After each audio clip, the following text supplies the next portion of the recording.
This is the Real Change Wilmington podcast, episode 64, tuning in to Wilmington's new local radio station, WIOH 95.9 FM, with our guest today, Paul Jellison. You've got to be dedicated to it. That's the big thing. Whatever you want to do, just be dedicated to it. What is going on, everyone? This is your host of the Real Change Wilmington podcast, Dustin Pierce. Real Change is a positive, constructive, and lighthearted source of local news events and resources. On our podcast, we interview leaders of local organizations to help squash rumors and encourage a greater sense of pride in our community. We have a great episode for you today with our guest, Paul Jellison, who is the general chairman at Wilmington's new local radio station, WIOH 95.5 FM. The idea for the station started in October of 2024 when the FCC announced that they would be opening a window for organizations to register for a low-powered FM radio station. Paul approached the Clinton County Amateur Radio Association and proposed the idea of a low-powered Wilmington-focused radio station. Then in February of 2024, they received a construction permit, and WIOH aired for the first time in June of 2024. WIOH currently plays rock and oldies and is hoping to also cover local news and sporting events in the future. Paul has an extensive career in broadcasting, and we actually both survived a blizzard in North Dakota, so we have that in common. What I love most about this talk with Paul, and what I think you're going to love as well, is just his passion for giving communities like Wilmington a local voice. So without further ado, let's bring in our guest today and get this episode started. Paul Jellison, welcome to the Real Change Wilmington podcast.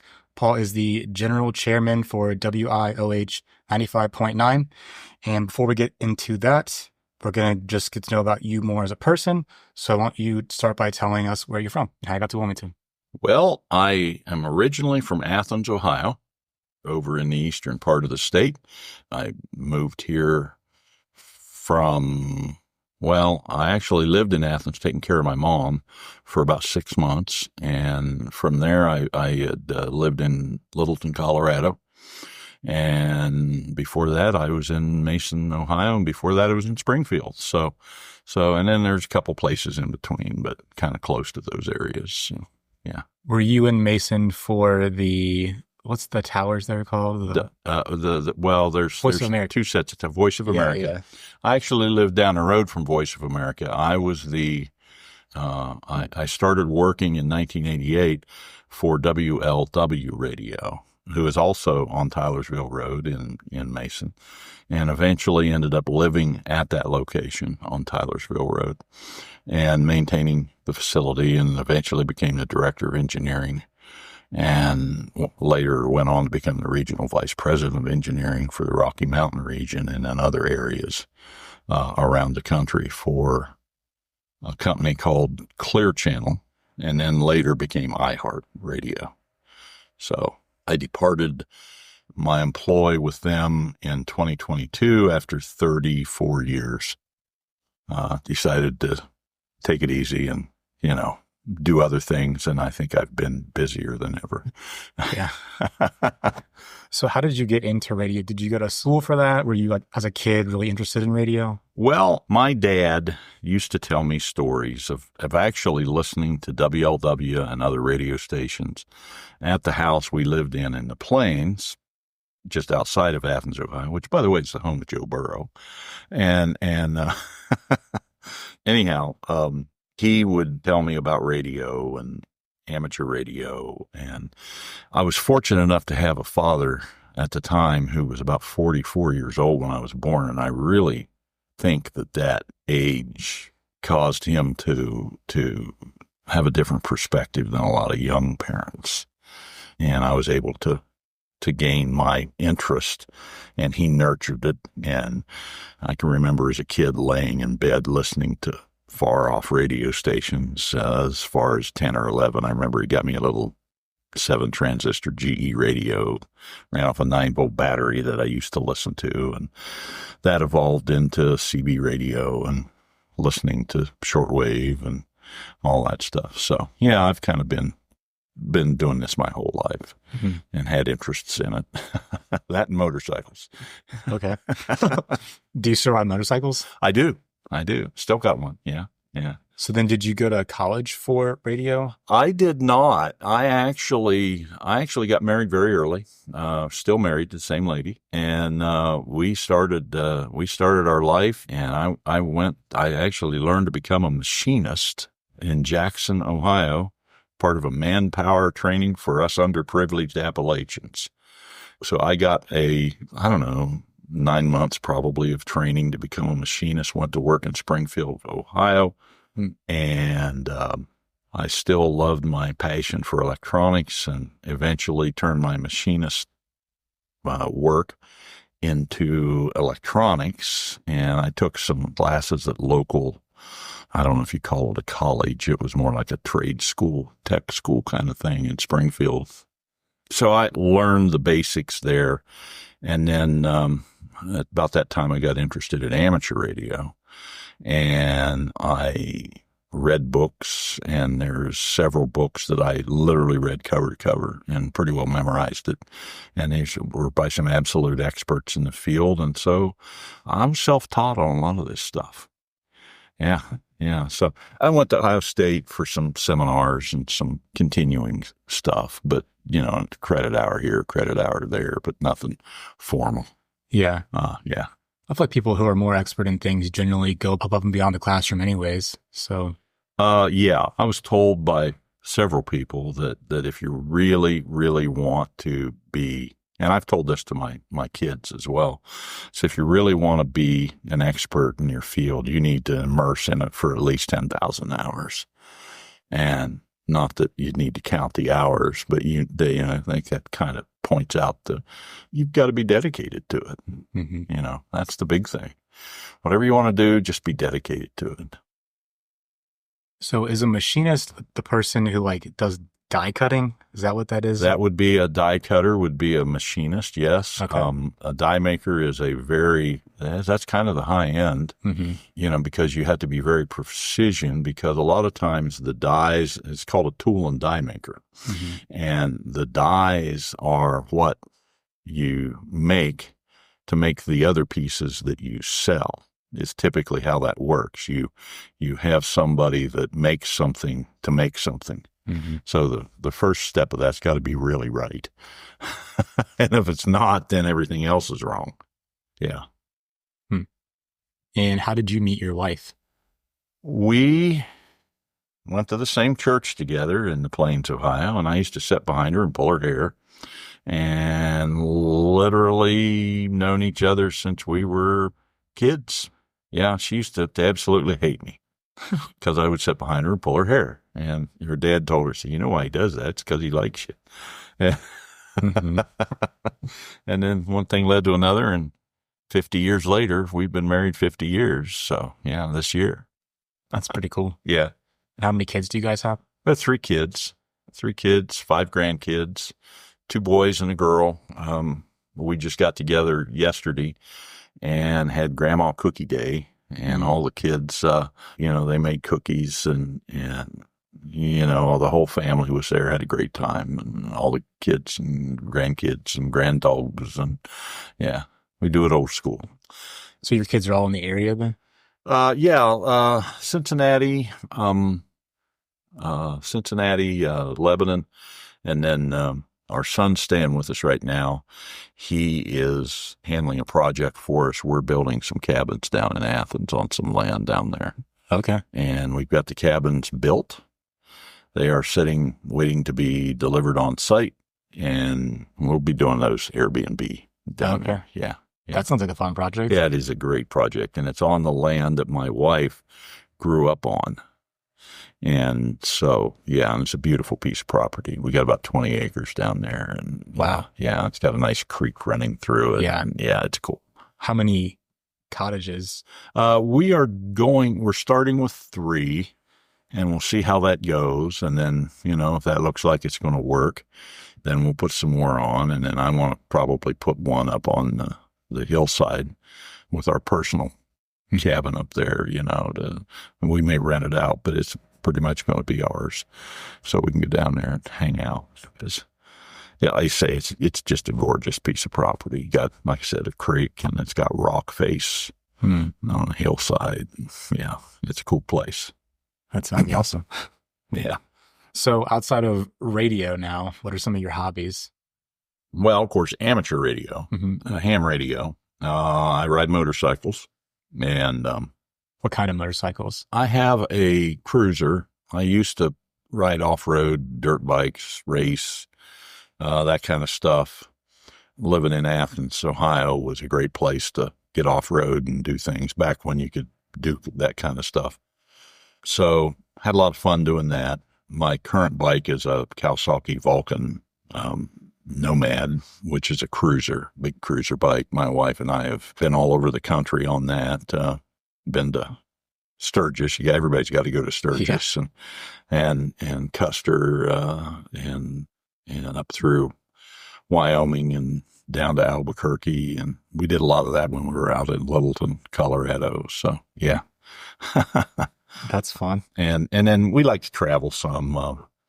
We just got back from Europe on a cruise and had a pretty good time with that. So, yeah, it's, worked hard all my life, and it's good to kind of enjoy what you still can. That's the one thing I'll say is don't work too long and, take some time and enjoy your life.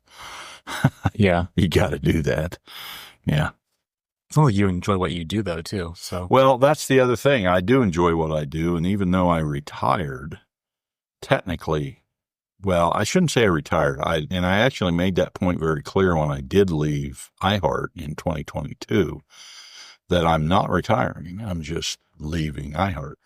And a lot of reasons for that, which I won't go into, but it was just time. But I still continue to consult to broadcasters in the media, and I've been sought out since then by some pretty significant players, and I help them. And honestly, I could be as busy as I was before, if not busier, and I have to kind of pull back the reins on that sometimes. Seems like if you're willing to work, people are willing to work you. Yeah. So you have like a very lengthy resume, it seems like. I have like it all written down here, but can you like tell us like some highlights about your career? Well, I was probably one of the most fun things I did was I was the regional vice president of engineering for the Rocky Mountain region for Clear Channel Broadcasting, which later became iHeart. And that was very unique in the fact that I lived in Littleton, Colorado, literally a mile and a half from where the Rockies started out of the prairie, because a lot of people don't really realize that Colorado is kind of half desert, flat, pretty flat, and then half mountains. And so I lived, and I was still over 6,000 feet above sea level, but then the mountains started, and you could see the mountains, from where I lived. So I did that out there. I was hired to come out and straighten up some issues. I got to travel. Literally, my region ran from Shelby, Montana, which was 14 miles from Canada, to El Paso, and actually further south than El Paso, but El Paso. And then we had actually some Mexican stations across the border in Juarez, which Juarez is a place to just not go to. And I used to jokingly say I had all the cities in Texas, West Texas, that they used to sing country songs about. I had Amarillo and El Paso and Abilene and and Salt Lake City. I had Utah and New Mexico and Farmington and Gallup and very far-flung places. I got to be on top of some of the coolest mountains in the world. El Dorado Mountain, just outside of Denver. Mount Lookout, Casper Mountain in Casper, Wyoming. And Missoula, Montana, I rode a snowmobile up and down the ski slope. That was kind of cool. And Sandia Peak in Albuquerque. Are you servicing like radio towers and all those going mountains? Up to radio towers and stuff, and then going up there with guys and putting in new stuff or taking out old stuff or helping them with problems, or I was kind of the troubleshooter. And then Cheyenne Mountain, the Cheyenne Mountain, the one that's got the bunker in bottom of it. I went to the top of it, and that was a unique experience. You drive, literally, there's a stagecoach trail that's still there that runs between Colorado Springs and there's another little town that I can't think of the name of, but they have gambling up there now. But you run up this stagecoach trail. It's literally a dirt road. And you go around behind the mountain, up the hill, and then you turn and go back and stop at a gate. And you open the gate and you take another 3.5 mile drive up a private road, and you're driving around with a 4-wheel drive vehicle, and you've got 500 feet on this side of you straight down and 500 feet on the other side of you straight up. And I know I took my wife up there one time on New Year's Day after we spent the night in Colorado Springs, and I went up to check on what we'd done the day before. And I told her, I said, now I'm going to open the door, or I'm going to not open the door, but I said, take your seatbelt off. And I said, if something happens, you go out that door, because I'll be going out this door. Because I said, you just don't, because then there had been people that had went over the edge before. So, but it's a cool place. And very unique experience. I can't imagine having ever gotten that opportunity had I not got into doing what I was doing. It's just an amazing time in my life. That sounds super scary. It was, but I'll tell you, but then you have the trips up into Wyoming at sunset. Mm-hmm. And I can tell you a couple things. If you've ever listened to the words for Purple Mountain's Majesties, above the fruited plain, man, that hits home. Really does. I've seen Purple Mountain's Majesties above the fruited plain. And I mean, it's real. The first time I ever saw it, I'm like, wow, the mountains really do turn purple. Driving into Wyoming was almost spiritual. I lived in North Dakota for a minute. Did you ever do anything out there? I have. I spent a blizzard in North Dakota once. Yeah. I think it's all it is blizzard. It's in North Dakota. Yeah, I was out. Is it Dickinson? That's clear out. I think so. Yeah, I think it's almost to Wyoming. Yeah, yeah. And I was in Dickinson, North Dakota, and I was out there working on a project, and it was right around Thanksgiving, and a blizzard hit, and we had to go up on a butte, which was an old military complex. And we had a road grader clearing the road for us. And I went up there with a tower crew who, honest to God, at 20 below zero, climbed 600 feet in the air to work on a tower. And I'm like, you guys are nuts. I said, how do you handle that? And they were dressed in like a full snowmobile suit, heated socks, heated gloves, face masks, goggles, just like they were riding them. And I said, why are you working in a blizzard? And they said, because it said, if we didn't, we wouldn't get anything done, because this is just life up here. Yeah. And I remember going to, and these were all young guys, studs. I mean, they were in great shape. And I can tell you that these guys each ate about 6,000 calories that night because they burned it. Mm-hmm. And I'm like, wow, these guys are amazing. Yeah. That's fun. Talk about a work my ethic. time out there. Yeah. Yeah. So last question about you. What is a defining moment of your life that's helped make you who you are or help shape your personality and values? Well, there's a lot of moments. I know when I was young, 20s, my kids were, my first child was born when I was 18 years old, and then boom, boom, boom, right along. And we kind of struck out on our own. Our youngest son was born with a birth defect on his arm, and I got laid off from my job in Springfield. No fault of my own. It was just a riff.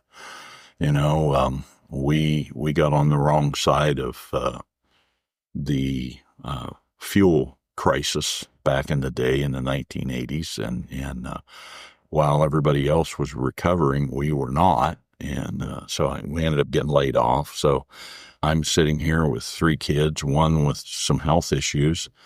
And I'll never forget, we were sitting around and there was a knock on the door, and it was around Christmas time. And it was some young ladies from a sorority from Wittenberg. And they brought us a bunch of food. And I'm like, well, aren't there other people that need this more than us? And I can tell you that year we waited till Christmas Day to go get a Christmas tree, because we ended up getting one for like $4 or $5, a live tree, because, you pretty much got for almost nothing that late. But I remember they were like, I was thinking, I really don't need this, but thanks. I accepted it graciously. And it just told me that there are people out there. I think the other thing, though, was getting laid off was probably damaged my psyche a little, in the fact that probably why I work as hard as I do is because I can, and I've been there and don't want to be there again, probably almost to a fault. It's kind of hard to ease up and not be driven. Yeah. I'd say that was a major milestone, and every now and then I have moments in my life that teach me that people, for the most part, are good. My granddaughter, eldest granddaughter, who's 25 years old, will be 26. No, she just turned 25. I apologize. She was diagnosed with ALL, leukemia, at the age of 5. And I had gotten pretty negative on humanity as a whole, just because there were so many people that deserved it. But at that moment, I learned that there are a ton of people that don't. That there are people out there that are giving and kind and sharing, and I'll never forget, we were in Colorado at the time. Actually, we were back here when we got the diagnosis. We were putting a new roof on our house in Lebanon. And we had the roof tore off when we got the diagnosis that she had leukemia. And I remember the whole family was there. Again, our family's pretty tight knit, and we were there tearing the roof off. And so we had the roof, and this was in, I think, like July, and we had the roof completely stripped off the house, and we're getting ready to put tar paper back over it. And we got the diagnosis, and I remember we grabbed her and took her down to Children's, and oh my God, what a wonderful organization Children's is. They literally took her in and got her treated, and I remember carrying her in, and when I walked in, and I said who I was, and this must be Ashley, and I said, yeah. And I think by the end of the day, every oncologist on staff, including the head, had saw her. And so we were supposed to be there for 2 weeks, and I went back and did my thing, and my wife stayed to help take care of everything. And one of our friends brought a motorhome over, plugged it into the house, and they stayed. My wife stayed there for months, literally, helping take care of her. And I said, well, we've got a house with no roof. What are we going to do? And I picked up the phone and called a lady who I dealt with when I was back here and said, hey, I got a problem. And I told her what happened. She says, don't worry about it. We got you covered. And she was like I said, she was the VP of the roofing company. They were out there the very next day, completely covered the house, and I had bought the shingles and everything, and they put it all on, said, don't worry. This is going to be the least of your worries. Put the roof on for me and charge me a minimal amount, like $1,500. and I think that just covered the cost of her laborers. So many people donated time and money, and I know my daughter worked at Home Depot, and people were giving her their sick time to use so she could stay at the hospital and take care of her. And it kind of woke me up to the fact that there are good people out there. Yeah. Those two things probably you never forget.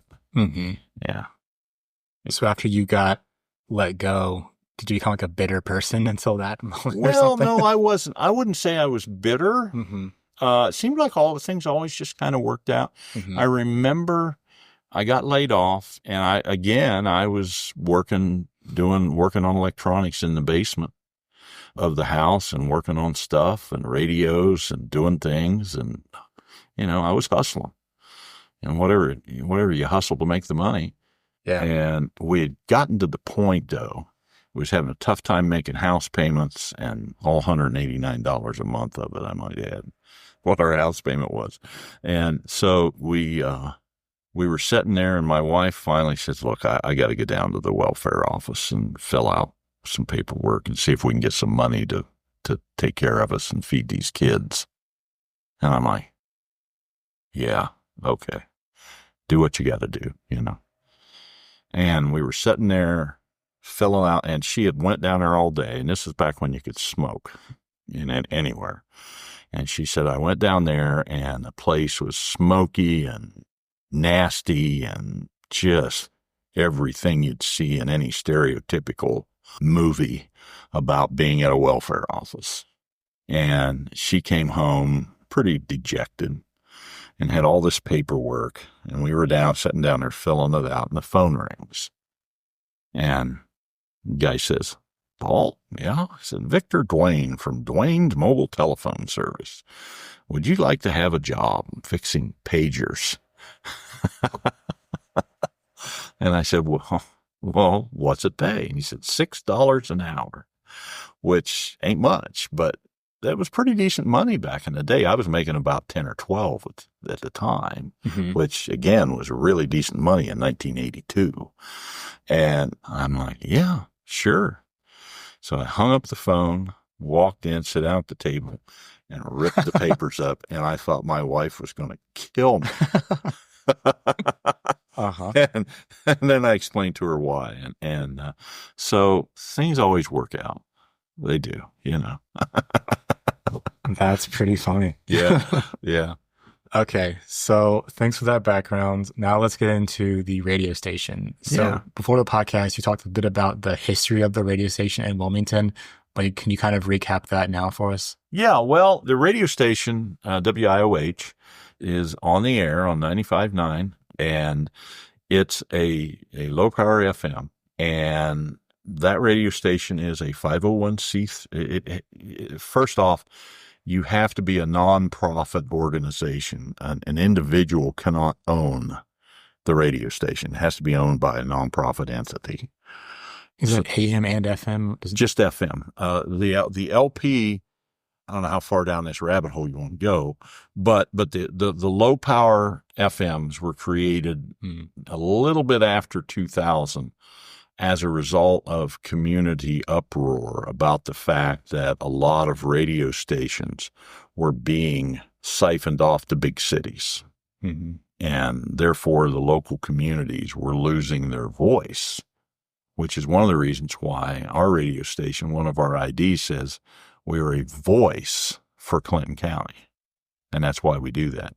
So there was a lot of rancor about the fact that, the radio station there was no voice. And that's kind of happened here in Wilmington. And while there's a local radio station, other than WIOH, their coverage of Wilmington is not all that heavy because and don't get me wrong, the owner's a guy named Joe Malls, and I actually do work for him to maintain his equipment. But Joe has a bigger picture, and that's one of 3 stations that he covers a region with: Eaton, Xenia, and Wilmington. So he can't specifically focus on Wilmington. So Wilmington really didn't have a Wilmington-centric radio station. So we decided to go ahead and put that together. Last October, the FCC announced actually a little bit before that, they announced a filing window to apply for an LPFM. First time in 10 years, you can't just say, hey, I want to put an LPFM on and go file a license because you have to wait for a window. There was a window, I believe it was in '03 or '02, sometime back in the dark ages. The recent past. Yeah. And then there was 2013, and there was a fellow tried it here in town named Lee Hendy. Lee didn't make a go of it. And then this opportunity came up in 2023, so about 10 years later. I knew it was coming up. I had recently got out of the broadcast, the full-time broadcast business, and I went to our local ham radio club, who is a 501c3, and I said, hey, guys, would you be interested in doing this? I don't know. I really didn't know how they would react because amateur radio is very much a service, non-pecuniary, which means making money, kind of a thing. And I didn't know if they would agree to it or not, but they embraced it wholeheartedly, probably because I said I'd pretty much do it and probably had all the stuff to do it with. So we were fortunate enough to find an attorney in Washington, D.C. to handle us pro bono and due to my contacts from my days at iHeart. And here we are. And in February of this year, we were granted a construction permit. We had 3 years to put it on, and we got it on the air. I believe it was in June of this year. And we've been kind of refining and getting everything working. And so that got it on the air. And here we are. So it was kind of your brainchild. You were not retired, but you were retired from. Yeah. And then you just saw the opportunity. I saw the opportunity, and I had one of the things I'll say is I always enjoyed my time with iHeart and Clear Channel, but one of my things that always went contrary to my beliefs is the public service aspect of it. And honestly, that's not fair to iHeart and Clear Channel because actually, up until very recently, iHeart and Clear Channel were very much public service minded organizations, unlike other organizations I won't mention, but they play religious broadcasting. And not that I want to slam all religious broadcasters, but there are companies out there that have ledger sheets that total a couple $100 million a year. And they tie up resources in communities like Wilmington, Ohio, because there is one here. And they provide zero local anything. They play contemporary Christian music. They collect money, and that's it.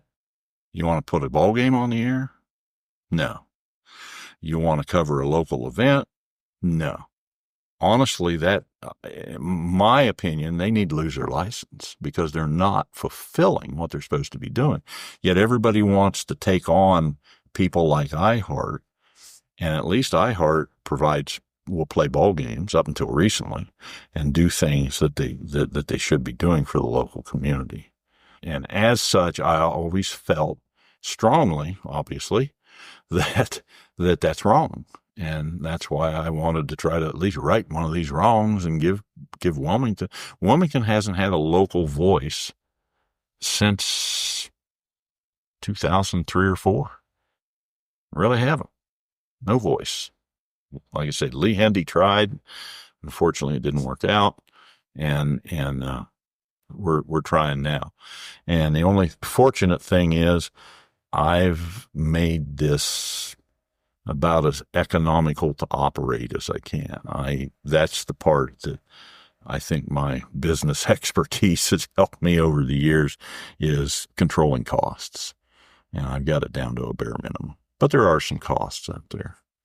So I don't know much about radio at all. So was there a tower that was already existing that you were using, or you said you got construction? Clinton County Amateur Radio Association has partnered with the city of Wilmington I came here in 07, and it was there then, and I got the impression it had been there for 10 or 15 years at least before that, and that is the Wilmington water tank out by Aristide. And we had our ham radio repeater systems out there. So I went to the mayor and said, "Hey, could we work something out here?" And he wholeheartedly bought into the idea of Wilmington having a radio station. And so they very graciously provided us with a spot up on the water tank and a place to put the transmitter in the base of the tower. So we're up on the water tank out there, and works out great. It's been very beneficial. It was just kind of an extension of what we'd already been doing. We got Jerry Runk over at Runk's Welding to make some bracketry for us, and we met all the requirements that the water department had and to put it up. And so that's where we're at. And then the studios are actually at my house, and then we use the internet to stream the audio. And we've had some significant frustrations with Spectrum, but we're finally getting those worked out thanks to some profuse complaining on my part and T-Mobile as a backup system. And between those two, we keep the radio station on the air. I would like to get completely separated from having to use the internet to feed over there. We're working on that. But at my house, I've got a nice area that I can isolate off from our living area and my shop/office area. And people can, if somebody needs to come and go, they can come and go, and I can keep everything else separate. And I've got a restroom facility and a refrigerator, so people could literally, and it's heated and cooled. And so it operates from my location right now. If we get to a point to where we need a physical location separate from there, well, we'll cross that road when we get to it. But that's why I said I've been very diligent at controlling costs. So what year did you guys construct the, whatever you want to call it, on top of the water tower? Well, originally it would have been for the ham radio side of this. Like I said, I came here in 2007 and it was there. I've helped update it and modernize it. We applied for a grant to update the antenna systems last year and unfortunately didn't get it. So we're pretty much self-funded. But I would say probably in the either late 80s, early 90s would probably be when that antenna system, the systems were originally put up at the water tank out there. But then we did, obviously, the FM antenna for the broadcasting side of it just in May of this year. Okay. Yeah. That makes sense. So can you tell us a little bit about WIOH and then what stuff that you put on the radio? Well, we were sitting around going, what can we come up with to play on this thing? And so we decided that we'd maybe try throwing a little rock out there, some older stuff, because honestly, it's what a lot of us like. And, and that seems to be a timeless format. We try to keep it listenable in a business environment in the daytime. Alan Eldridge is our program director, and Wade Schrack is our assistant chair. And Alan works very diligently on the programming, and we provide that 24/7 a day. And that's all done with a computer, and it'll play the music, and we have logos and updates. And then we just recently added weather updates, and it's live weather. It's a real human voice. It's a service that we pay for. It costs us money. And now that we've got the kinks worked out of that, we're probably going to have people start sponsoring the weather. And we give 2 weather updates an hour, sometime around the quarter after and then sometime around quarter till. And it's a true weather forecast gleaned from, I believe, Weather Underground, but don't hold me to that. And then there's a voice, a guy out of North Carolina that reads the voice or he's the voice, and then the system puts his voice to the weather forecast. So if you listen to it, it's a real person, not quite AI, but it's not a person sitting down reading off a piece of paper either. Okay. Full disclosure, but it does sound very good on the air. Interesting. And we thought about doing some time checks. I don't know how relevant that is anymore with everybody with a phone and all that. But, my wife actually said, I would like you to do time checks because she's legally blind. And she said, it's nice to not have to pick up a phone and go like this to see what time it is. Yeah. So I'm like, okay, that might make sense. And then the other day she told me she was going to boycott the radio station because we weren't playing any Christmas music. So we're now playing Christmas music. It's time. Yeah. It's after Thanksgiving. Yeah. And so we're playing about every third song's Christmas, and probably bump that up here in the next few days. But, get a little more intense with it. So the other thing we've done, I sat down with Mayor Haley back in September and did kind of a state of the first 9 months with him. Probably going to try to do that quarterly. So it's about time to sit down with him again. And then I'm always looking for people to sit down and do kind of what we're doing here, talk about issues in the community and get them on the air, that kind of stuff. Basically get the issues out in front of people. And that's kind of what the station's there for. The other thing we do is since we are a amateur radio group, on Sunday evenings at 9:30, we play a thing called Amateur Radio Newsline, which is kind of a newsletter for amateur radio specific items. You've probably never heard that on the radio before. And then we do that again at 12:30 on Wednesday. The other thing we'd like to do is get some news content, local news content. And again, if there's anybody out there that wants to volunteer to do that, we are a totally unpaid.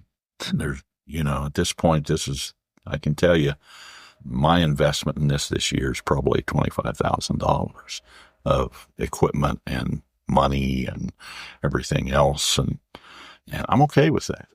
It's not a problem. I've got the stuff, I've got the time, I've got the know-how. I just think it's something that needs to be done. So, and then there's a lot of other guys that, don't get me wrong, I'm not the only one putting blood, sweat, tears into this. Alan and Mark Atwell, who was the president of the club up until our last election. We now have a guy named Lee Kalaji who's taken over as the club president. And we believe in this whole thing wholeheartedly. So who is your audience for the radio station? Do you have metrics that you get from radio? I don't know how well it works. Well, it's tough to get metrics from radio and that's honestly one of the things that digital people hate about radio is you can't really get solid metrics like you can with a podcast or with streaming. I can tell you we stream as well, and our streaming numbers will do on the high end 40 to 50 listeners a day, several hundred hours. And while you're thinking, wow, that's not a great. It's a small community, so it's a small community. Yeah. And the other side of that is the typical formula is, in other words, if you've got 2 listeners, that means you're going to have 10 listeners on the radio. Mm-hmm. So, because it's typically an 80% or 80-20 split between streaming and on air. So 20% is streaming and 80% is on air. Yeah. So you all of a sudden those numbers don't get insignificant when you do it that way. Yeah. And one piece of the radio station is that it sounds like you guys can't legally sell commercials. So no, you get. We cannot. We can, however, have underwriting. Mm-hmm. And what is underwriting, you ask? Well, underwriting is, if you've ever listened to NPR or PBS, this show has been brought to you by the Catherine T. and whatever the guy's name is, Foundation. And that's one way to do it. The other thing is this segment of programming or this show is underwritten by XYZ Corporation, specializing in widgets. And their phone number is, and their website is, and there's some more embellishment you can do, but you can't say it's the best widget you're ever going to buy, because that's subjective. You can't say that. Unless you name the company that, and then maybe you could say it. Yeah. Brought to you by the best widget company ever. Then I guess technically that would be legal. So advertising, you don't call it advertising, you call it underwriting. And underwriting is kind of the same thing. But there's subtle nuances. And if you step too far over the line, it costs you a lot of money, because the FCC will fine you. And trust me, the FCC fines are not a speeding ticket. They're big numbers, a lot of zeros at the end of them. Yeah. So then how do you guys get your license for the music? The streaming side of it, we use a service company called Live 365, and Live 365 covers the music fees for us. So we pay them so much a month, and that covers the streaming. The terrestrial license, we go direct to ASCAP, BMI, CSAC, and pay them. And they realize we're low-power broadcasters and give us a pretty decent rate. But it's still $1,500 a year, probably, by the time we pay all the license fees, or a little more.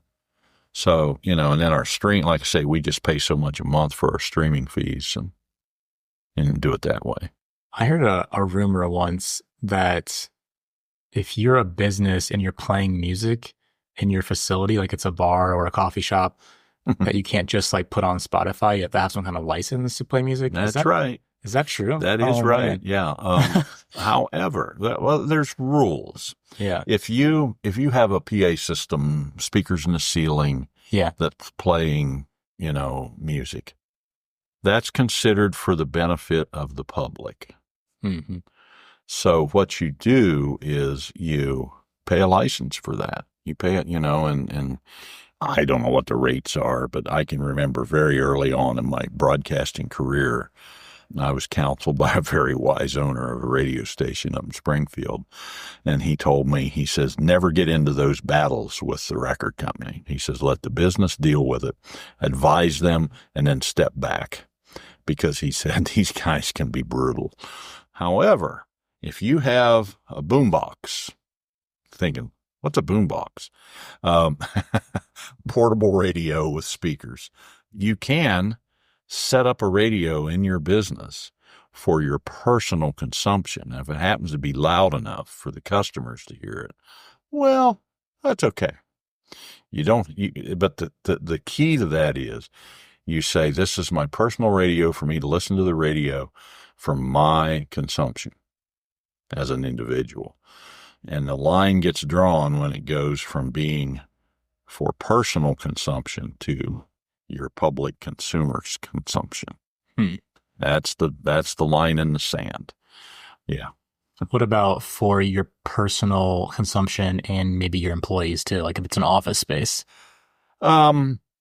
That's kind of a gray area. Mm-hmm. That could go either way, and you probably just say that's for me to listen to, and don't muddy the water. Yeah. Yeah. Yeah. I'm sure they have more money in legal fees. They have a lot of lawyers. Yeah. Yeah. Wow. So I'm sure there's been some challenges. What are some of the challenges that you face with starting this local radio station, and how you overcome these and grown? Well, one of the challenges was getting permission to put the station out at the water tank. And I'll tell you, Mayor Haley and Adam at the water company were key in helping us meet those hurdles and get through that. So there's that. Obviously, getting everything in place to put up on the water tank was a big deal. And like I said, Jerry Runk really came forward and helped us out with that. Well, and then, of course, you've got the hurdle of the legal side of it. And I can't say how much the help from the attorney in Washington helped us, because, we're a group of non-legal type people, and having somebody like that probably would have cost us several $1,000s had we had to have hired that kind of work done. So, those kind of things are invaluable. And then, we thought we were pretty much home free when we got the Spectrum service in at the water tank, because I already had it at my house. I had Spectrum business out there for a couple of years. It had been flawless. And this was about the time all this work was going on in town with the fiber and everything. So we had Spectrum put in out at the water tank out there. It was just horrible. And I mean, literally, we were out hours a day for almost a month. Well, that's death to a radio station. Can't operate like that. I guess what Spectrum was trying to do was upgrade their system to the point to where they could compete with the fiber people. But man, they damaged our business for literally a month or two and caused me undue stress and grief. And it wasn't until I finally threw up my hands and started getting T-Mobile equipment. It's probably a great T-Mobile ad. But we did pretty well on some of our amateurs. I've got our treasurer of our group, Andrew Adrian, his background is the mechanics of networking and stuff like that. Mark Atwell stepped in, who used to be the IT lead at Clinton Memorial. He just retired this year. And between those guys, they stepped in and we basically worked around all the Spectrum issues. And we still have Spectrum out there. I don't know how much longer, but I've put in for Omnifiber out at the water tank. Don't know when they're going to do it, but the idea is I would like to get some funding to get an actual radio link between my house and the water tank. That way, if everything else shuts down, we still have a direct link to get the word out to the community for the kind of stuff we need to do. So, but that was probably one of our biggest hurdles, honestly. Music, I've had guys provide me with, the music, and I've got a guy that I kind of mentored over the years, and he was a friend of my son's.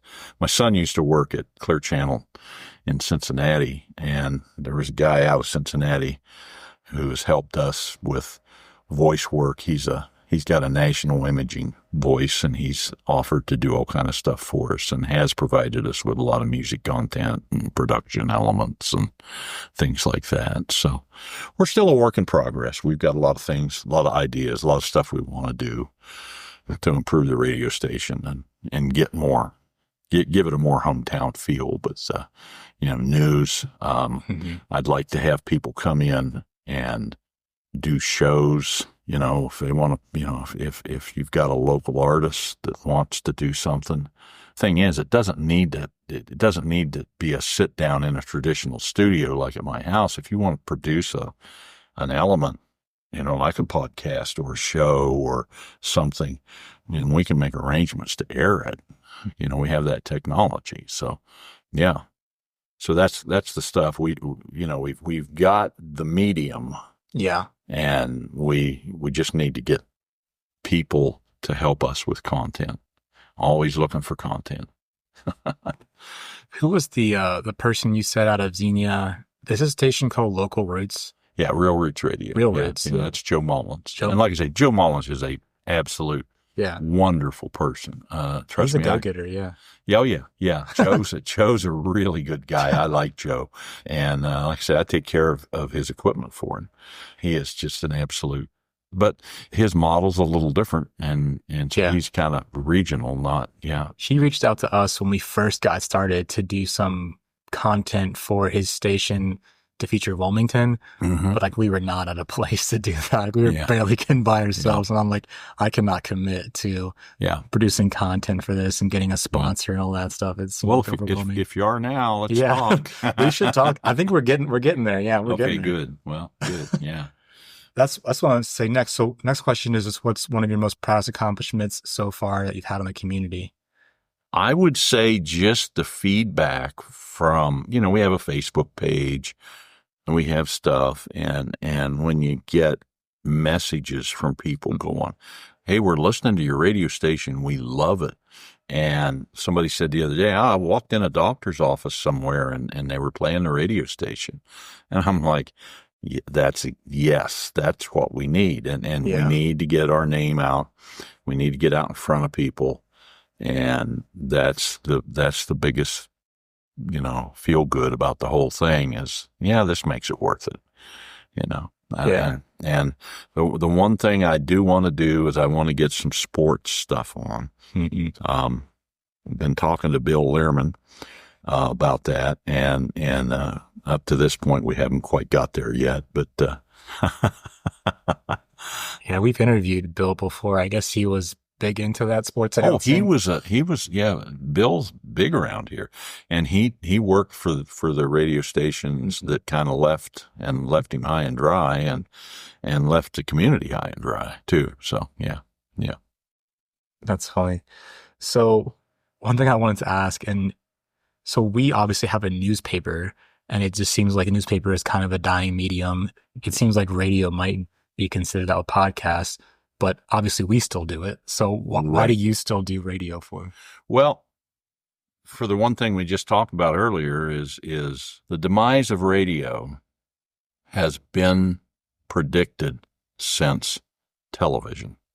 I mean, literally, if you follow back through the history, radio was supposed to die when television came along. Well, that obviously didn't happen. If anything, it got stronger. Then radio was supposed to die when LPs came along, 33 1/3 RPM records. Didn't happen.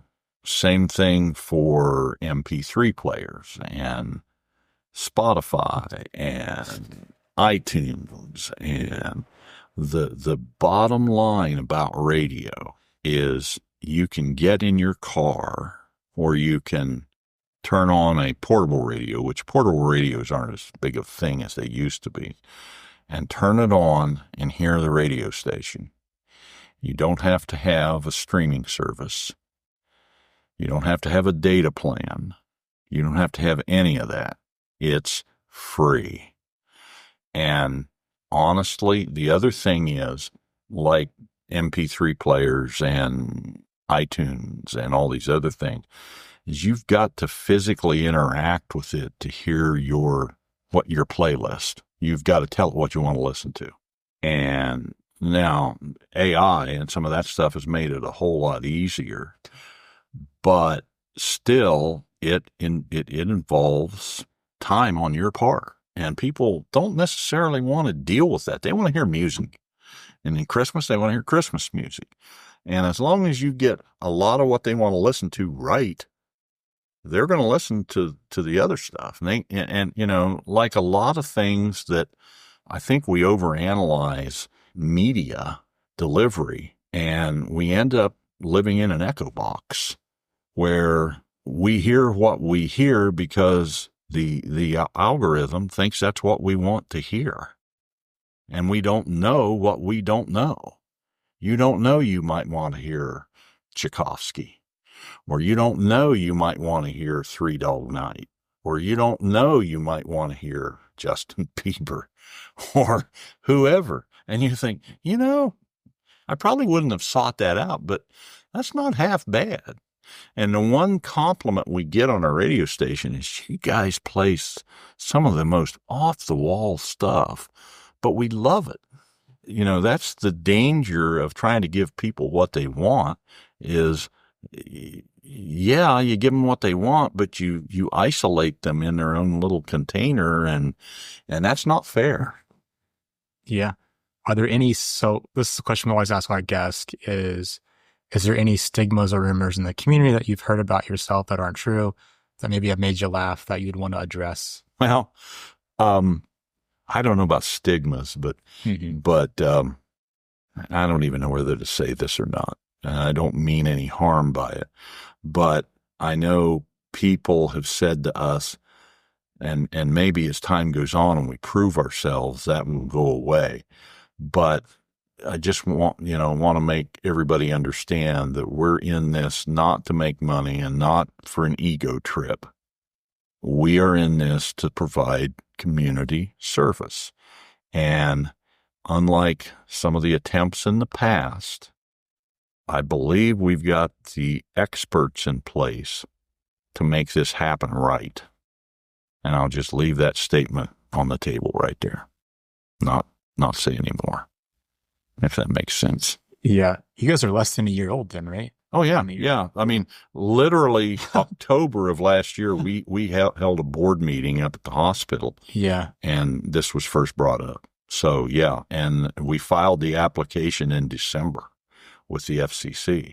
That part of it. Now, the club has been around since 1962. But this project is very, very new. Yeah, we're just getting started.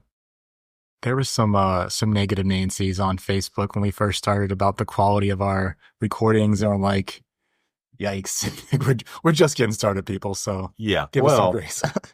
Oh yeah, yeah. I do some YouTube videos. I did one about frying sausage in an air fryer. It's gotten like, I don't know, 20,000 views or something, which isn't hateful. But I literally did it with my iPhone, holding it the wrong way, which you're never supposed to take a video with it like in portrait mode. You're supposed to do it in landscape. And I'm, moving the camera all over the place. And people go, well, we really enjoy the video. It was only a minute and a half, which is why I made it, because I would watch these videos on cooking. What I was trying to do was figure out how long to cook sausage in an air fryer. And every video I watched was 15 minutes of, I have this sausage with this seasoning, and it's made from, the finest Corinthian pig or whatever. And I'm like, no. How long? So I want to know how long. And so that's what I did. And they said, we really enjoy the content and the fact that it's short, sweet, and to the point, but your videography sucks. Yeah. Yeah. But at least they watched it, though. They probably got value out of it. Oh, yeah. And quite a few. So, yeah, I think my highest rated one's about 80,000 or something like that. So that's not hateful. No. That's funny. I feel like sometimes the negativity almost helps your visibility, maybe, because the hateful people, are the ones talking about it. So people look into what's this thing this hateful person's talking about, and realize it's actually pretty good. I can tell you from my years in working in media and working for controversial stations like WLW with people like Bill Cunningham and Andy Furman and some of those kind of people. Oh yeah, controversy is definitely brings listeners and lookers. And you got to be careful, though. But there's an old saying in the business that says, we don't care whether it's good or bad, just as long as they're talking about you. And for the most part, that's kind of true. Hey, did you hear what those idiots did the other day on the radio? It sounded horrible, or it looked awful, or I can't believe they did that. And then there's the other thing of, hey, can you, those guys had a conversation. They're really cool. You ought to listen to it. So hopefully I'd rather stick with the latter and get people that way. I'm not a big fan of shock radio, and that was one of the, I lived through that era, and it kind of died off with some of the PC stuff that's come along, which is unfortunate because, sometimes you have to learn to laugh at yourself and sometimes other people. And if they don't like it, well, you got to have thick skin. You really do. If you're in this business. Yeah. Because people will lambaste you. Yeah. Yeah. You can't really be in the public eye for having public opinion about you. Right. Yeah. So last couple questions.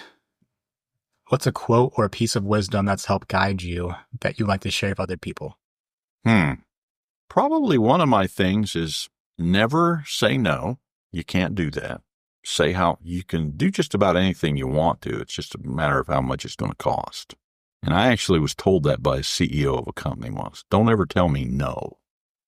Tell me how much, and I'll tell you if we're going to do it or not. And I'm like, because you can do just about anything if you've got enough determination, will, and money. Now, sometimes the money is the sticking point, but you can, if you put your mind to it, you can probably get it done. Just don't give up. And sometimes you'll annoy people by not giving up, but yeah, okay. That's probably my one piece of advice. I would say the other piece of advice is live hard, love hard, and don't look back. Don't look back. Don't look back, because what's behind you is behind you. You learn, but you don't look back, because if you look back, there's nothing you can do about it anyhow. You just gotta keep moving forward. Yeah. And because if you're not moving forward, there's somebody passing you. Yeah. That's a hard one. Another question we ask our guests all the time is, what would be a positive real change for Wilmington? Well, I know Wilmington desperately needs housing. It's got a shortage. Problem is up-to-date housing is expensive. That probably leads to phase 2, which is Wilmington needs real jobs, manufacturing, primarily. You've got to make things. You've got to have some kind of a business in place. And coming from Athens, Ohio, I saw, when I was growing up, you had chrome vanadium making tools. You had ABEX, American brake shoe, making tire molds for auto. You had the Athens Motors making small cars. You had McBee Printing, which printed magazines and books and stuff like that. And you had, other industry that made the economy vibrant, and it was diverse. And then things started leaving in the 80s because of the great grab for money and cheap goods, while they saved all this money by going to, Asia and getting all these, in Mexico and all these different places.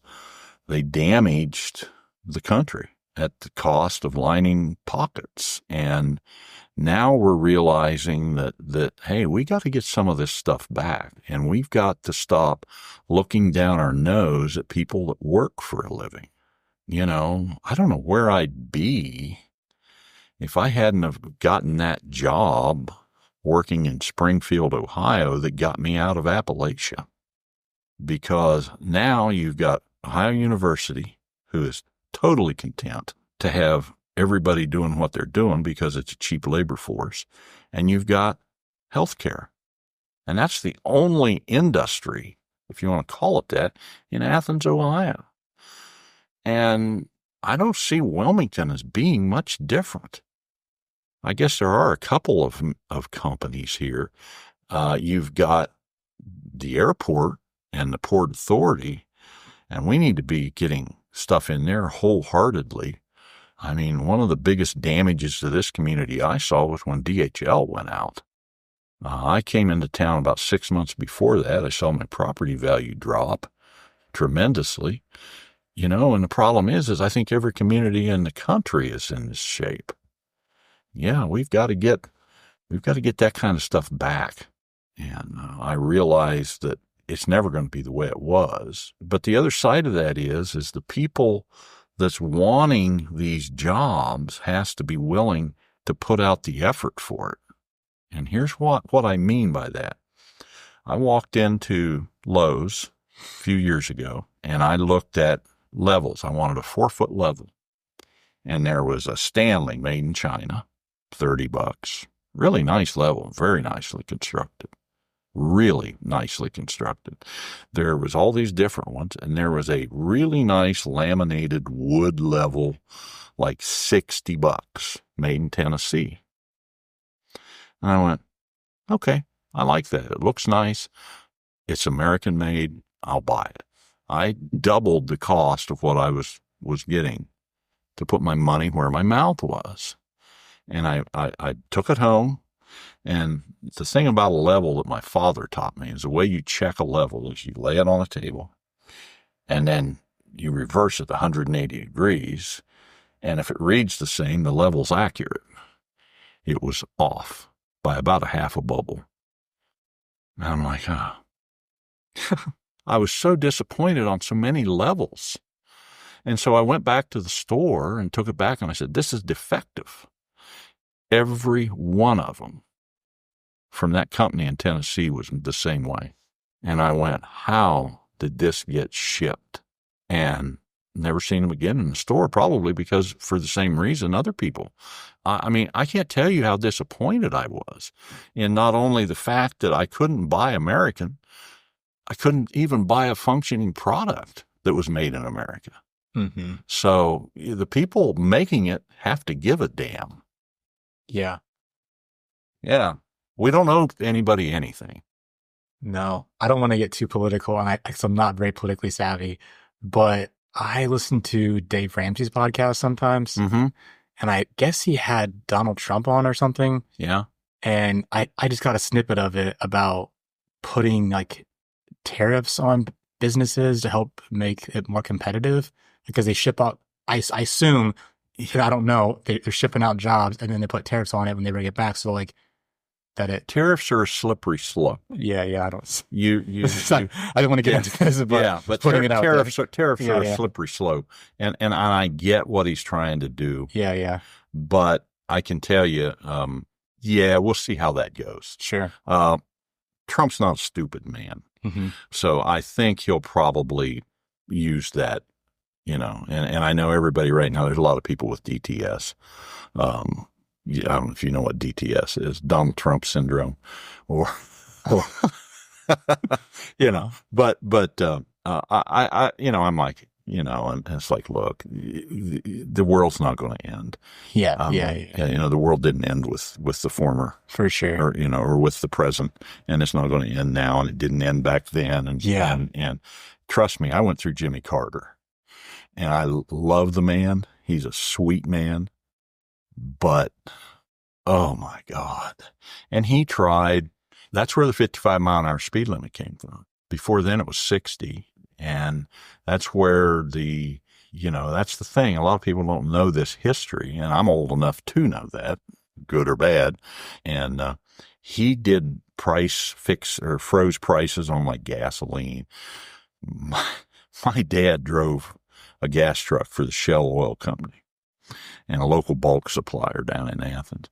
And he would be so mad because the federal government forced Shell Oil Company, which was pumping Texas oil at the time, to sell Ohio, which is now BP, oil at cost because they were buying cheap Middle Eastern crude oil and undercutting everybody.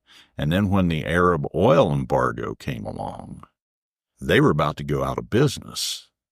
And so the federal government stepped in and forced the Shell to sell them their fuel at cost to save the company.